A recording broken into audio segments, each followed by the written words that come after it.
प्यारे मित्रों एवं प्यारे बच्चों, हम लोग पढ़ रहे थे मराठा सैन्य पद्धति। उसमें हम लोग काफ़ी हद तक पढ़ भी चुके हैं, हालांकि उसके पहले वाला वीडियो भी आपका लंबा हो चुका है। आज हम लोग पढ़ेंगे अस्त्र शस्त्रों के बारे में, मराठा सेना के हथियार या अस्त्र शस्त्र। इसमें जो है देखा जाए तो पारंपरिक अस्त्र शस्त्र लगभग सभी थे उस समय, यानी जिन सेनाओं द्वारा, चाहे यूरोपीय हों, चाहे भारतीय हों, चाहे मुग़ल हों, तो जो भी अन्य सेनाएं प्रयोग करती थी वो सभी सेना के हथियार होते थे, अर्थात पारंपरिक अस्त्र शस्त्र लगभग सभी होते थे। शिवाजी ने एक नए हथियार का प्रयोग किया था अफजल को मारने के लिए, जो कि शिवाजी को बंदी बनाने के लिए आया था, जिसे हम लोग कहते हैं बघनख या सिंघनख, जिससे इन्होंने शिवाजी ने अफजल का पेट फाड़ दिया था। ठीक, हथगोले, मस्केट, तोप एवं अन्य अग्नेय अस्त्रों का भी प्रयोग होता था। मित्रों, हमने पारंपरिक अस्त्र शस्त्र का नाम ले लिया तो समझ लीजिए कि वो जो भी रीत रिवाज, चाल चलन में जो भी हथियार उस समय मौजूद थे धरती पर, उन सभी हथियारों का प्रयोग मराठा सेनाओं में होता था। ठीक, क्योंकि यूरोपीय भी आ चुके थे, जो नए हथियार होते थे यूरोपीय यहाँ लेकर जरूर आते थे।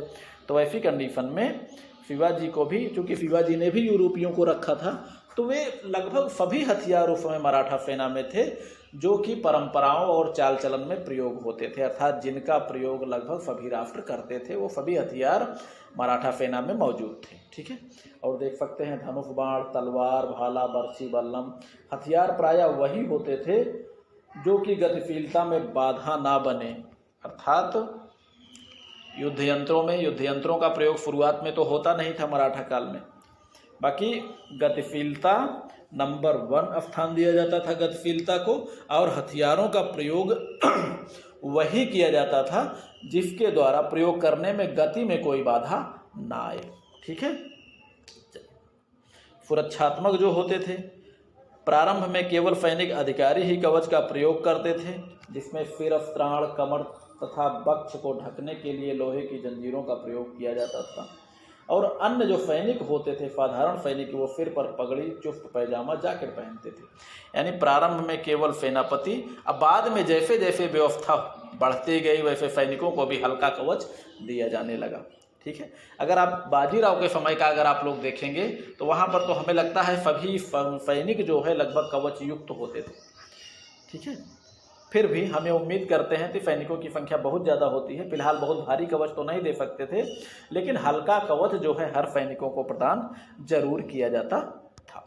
ठीक है, चलिए अगला है तोपखाना। शिवाजी की सेना का एक प्रमुख अंग है तोपखाना।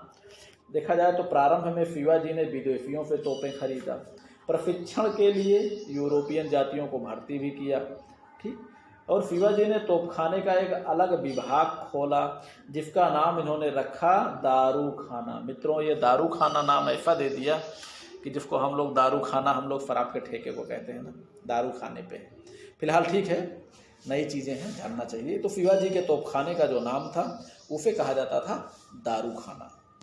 कुछ तोपें मुसलमान शासकों से भी छीना इन्होंने, लेकिन वो चूँकि भारतीय मुसलमान थे तो वो तोपें जो है निम्न कोटि की थी। ठीक, निम्न कोट के होने के कारण, चूँकि भारी होती थी, लड़ाई के मैदान में भारी तोपों का कोई स्थान नहीं होता। लड़ाई में प्रयोग करने के लिए हल्की तोपें होनी चाहिए, ज़रूरत पड़ने पर युद्ध भूमि में घसीट कर पहुँचाया जा सके, और इधर से उधर युद्ध भूमि में दिशाएं बदली जा सके, थोड़ी दूर तक कम से कम उनको इधर से उधर ले जाया जा सके।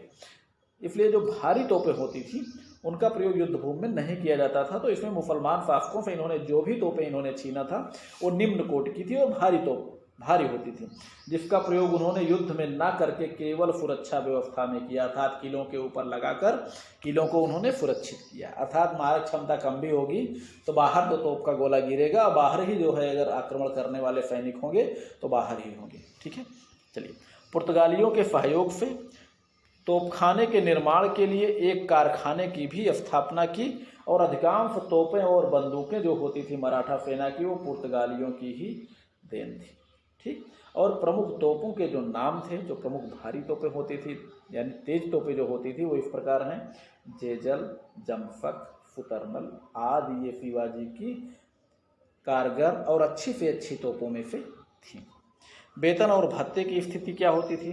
प्रारंभ में जागीर दिया गया और जिसे बाद में समाप्त करके नगद वेतन लागू कर दिया गया। सेना की कुशलता एवं गतिशीलता बनाए रखने के लिए नगद एवं नियमित वेतन दिया गया। श्रेष्ठ कार्य करने पर पुरस्कार की व्यवस्था होती थी, जिसमें सोना चांदी नगद धन किसी भी रूप में पुरस्कार के रूप में प्रदान कर दिया जाता था। अनुशासनहीनता पर दंड का भी प्रावधान होता था। घुड़सवार को पैदल सैनिक से अधिक वेतन प्राप्त होता था। उस समय जो शिवाजी के काल की जो मुद्रा होती थी उसे होन कहा जाता था।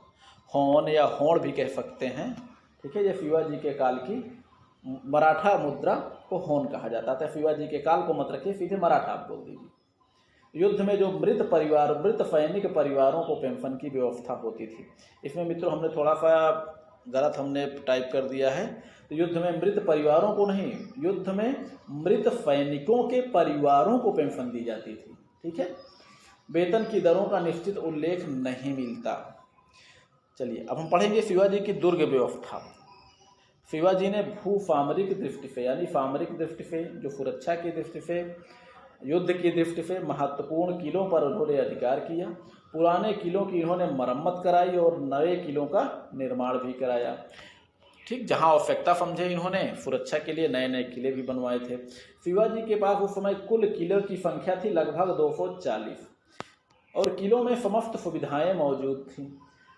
और शिवाजी के समय में किलों का एक ऐसा जाल सा फैल गया था कि ये लगता था कि शिवाजी के राज में किले ही किले ज़्यादा हैं, अर्थात सारी तरफ से चौकसी व्यवस्था को बनाए रखने के लिए किलों का जो महत्व था उसे शिवाजी ने समझा, ठीक। इसीलिए शिवाजी को अधिक दुर्ग होने के कारण इनके पास शिवाजी को दुर्गों का व्यक्ति भी कहा जाता है। मैन ऑफ फोर्ट कभी कभी पूछ लेते हैं ऑब्जेक्टिव प्रश्नों में, मैन ऑफ फोर्ट कौन किसको कहा जाता है, तो मित्रों याद रखिएगा वो है शिवाजी। शिवाजी के समय में पर्वतीय दुर्ग अधिक थे, ठीक। और जो प्रत्येक दुर्ग होते थे या जो किले होते थे, इसमें जो है 3 प्रकार के अधिकारियों की नियुक्ति करके रखते थे, यानी 3 प्रकार के अधिकारी होते थे। पहला नंबर मराठा हवलदार। हवलदार एक सैनिक पद होता था जो कि किले की सुरक्षा की देखरेख के लिए रखा जाता था। दूसरा है सबनीफ। सबनीफ एक ब्राह्मण जाति के व्यक्ति को रखा जाता था, क्योंकि बुद्धि में विवेक में वो ब्राह्मणों को श्रेष्ठ माना जाता था। इसीलिए जो है सैनिकों का हिसाब किताब रखने की व्यवस्था सबनीफ नामक अधिकारी करता था, जो कि ब्राह्मण जाति का होता था। दूसरा है कारक नवीस। ये कायस्थ जाति का होता था, ठीक, जो कि दुर्ग की व्यवस्था एवं प्रशासनिक आवश्यकता की पूर्ति वाला कार्य करता था। यानी जो राजा से जो मांगना हुआ, जरूरत की चीज़ें जो मांगनी हुई, वो कार्य जो है ये कायस्थ करता था, जिसे सबनीफ कार्य कहा जाता था। मित्रों कायस्थ का मतलब होता है श्रीवास्तव, या जिसे हम लोग लाला के नाम से जानते हैं। अब आपके यहाँ क्या बोला जाता है हमें नहीं मालूम, लेकिन यूँ मान के चलिए कायस्थ, कहीं कहीं कायस्थ बोला जाता है, कहीं श्रीवास्तव लिखते हैं। बाकी शुद्ध वर्डों में उनको लाला कहा जाता है, लाला या श्रीवास्तव, जब आप समझ सके वही ठीक है, ठीक है। आगे, और इन सब में गुटबाजी न बनने पाए, इसी के लिए स्थानांतरण की भी व्यवस्था थी, ठीक। गुटबाजी से बचने के लिए ट्रांसफर की भी व्यवस्था होती थी, ठीक। अब आगे हम देखते हैं युद्ध कला। शिवाजी की युद्ध कला इस प्रकार होती थी, जैसे हम बता भी दिए, छापामार या गुरिल्ला युद्ध।